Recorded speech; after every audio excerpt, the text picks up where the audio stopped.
আমরা time and work চ্যাপ্টারটা time and ওয়ার্কের কিছু অঙ্ক করার পরে এখন আমরা টাইম অ্যান্ড স্পিডের অ্যান্ড ডিস্টেন্সের অঙ্ক শিখব।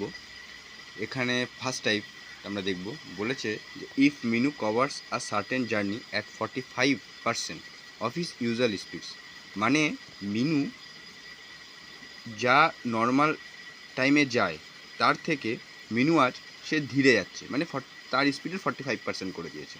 ঠিক আছে, এবার তাতে কি হচ্ছে, তাতে মিনু যখন তার স্পিডের মিনুর যদি স্পিড যদি 100% থাকে তাহলে এখন সে কত স্পিডে আছে, 45% স্পিডে।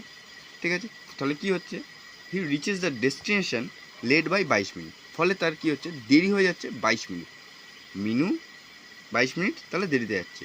হিজ ইউজুয়াল টাইম মানে হচ্ছে সে আগে কত সময়ের মধ্যে যেত, মানে যাওয়ার জন্য তার কত টাইম নিত। ঠিক আছে, তো এখানে মিনু যখন এই রাস্তা থেকে শুরু করছে, ভাবো মিনু এ থেকে শুরু করেছে, এ থেকে মিনু বিতে যাবে।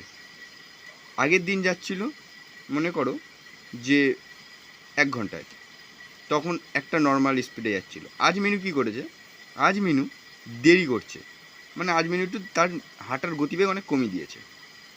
ঠিক আছে, 1 ঘন্টায় পৌঁছাচ্ছিল, এখন মিনু হচ্ছে যাচ্ছে 1 ঘন্টা 22 মিনিট, আমি এটা ধরে রাখলাম, আমি বলছি 22 মিনিট।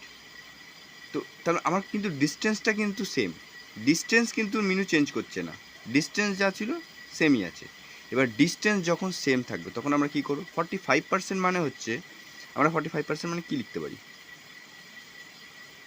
45/100 লিখি না, 45/100, 100 কাটাকুটি করবো, 5 9 45, 5 দিয়ে করলে 20, 9/20।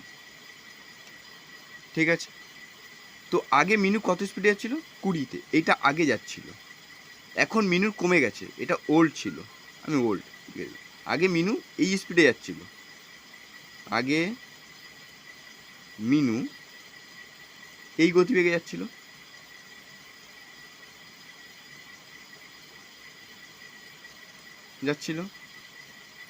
এখন মিনু কোন গতিবেগে যাচ্ছে, এই গতিবেগ, এখন নিউ এটা।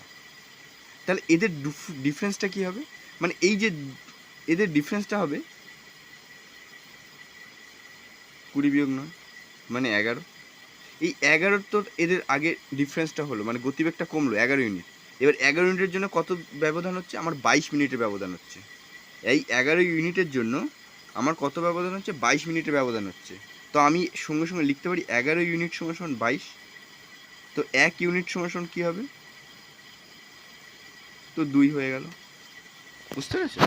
তো এইবারে কি করব আমরা, আমার এখানে ছিল মিনুর হচ্ছে, এবার আমার ইউজুয়াল টাইম, মানে সে আগে কত মিনিটে পৌঁছাতো। ঠিক আছে, his usual time to reach, তাহলে আমরা হচ্ছে এই 2 আছে, তো আমার এখানে কি বেরিয়েছিল, 9:20 বেরিয়েছিল, তাই তো। এটা আমার নিউ, এটা আমার ওল্ড,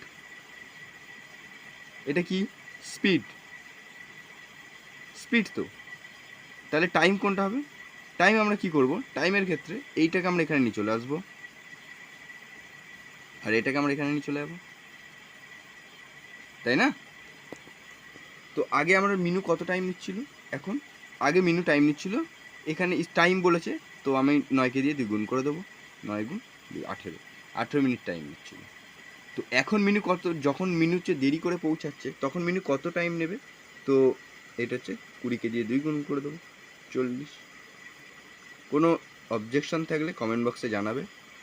ঠিক আছে, আমরা টাইম অ্যান্ড ওয়ার্কে আরও ভিডিও নিয়ে আসবো, টাইম স্পিড অ্যান্ড ডিস্টেন্সের। ঠিক আছে, সবসময় যেন এই জিনিসটা মাথায় রাখবে, যদি স্পিড আমার বাড়লো, মানে মাথায় রাখবে যে যদি স্পিড আমার হচ্ছে বাড়ছে, মানে স্পিড হচ্ছে আমার 3 ছিল 5 হলো, এটা আমার স্পিড হয়ে গেল। স্পিড সবসময় যেন মাথায় রাখবে যে যদি ডিস্টেন্স যদি আমার সেম থাকে, তা সেক্ষেত্রে আমার টাইম তখন কি নেবে, টাইম এখানে 5 ছিল, তাহলে স্পিড যখন বাড়ছে তখন টাইম কি হবে, আমার কম লাগবে, তো সেই জন্য আমরা এখানে 3 চলে গেল। এইটা স্পিডের ক্ষেত্রে, মানে এ একটা আছে, বি একটা আছে, মানে দুজন ব্যক্তি, এ যাচ্ছে, প্রথমে যাচ্ছে, এ ব্যক্তি নামে একজন ব্যক্তি, সে প্রথমে 3 স্পিডে যাচ্ছিল, তারপর সে গতিবেগ বাড়ালো, 3 স্পিডে যখন যাচ্ছিল তখন তার 5 ছিল টাইম, 5 মিনিট টাইম নিত, আর এখন যখন গতিবেগ বাড়িয়েছে 5 মিনিট যদি তার 5 কিমি পার আওয়ার যদি গতিবেগ হয়ে যায় তাহলে সে টাইম কম নেবে, ঠিক আছে? তো তখন এই দুটো আমরা ক্রস করে দেবো, মানে 3টা এপারে চলে গেল, 5টা, এইটা আপনার জন্য মাথায় রাখবে। এটা অনেক ক্ষেত্রেই পরে অঙ্ক করতে গেলে কাজে লাগবে। Thank you. আর অসুবিধা হলে কমেন্ট বক্সে জানাবে।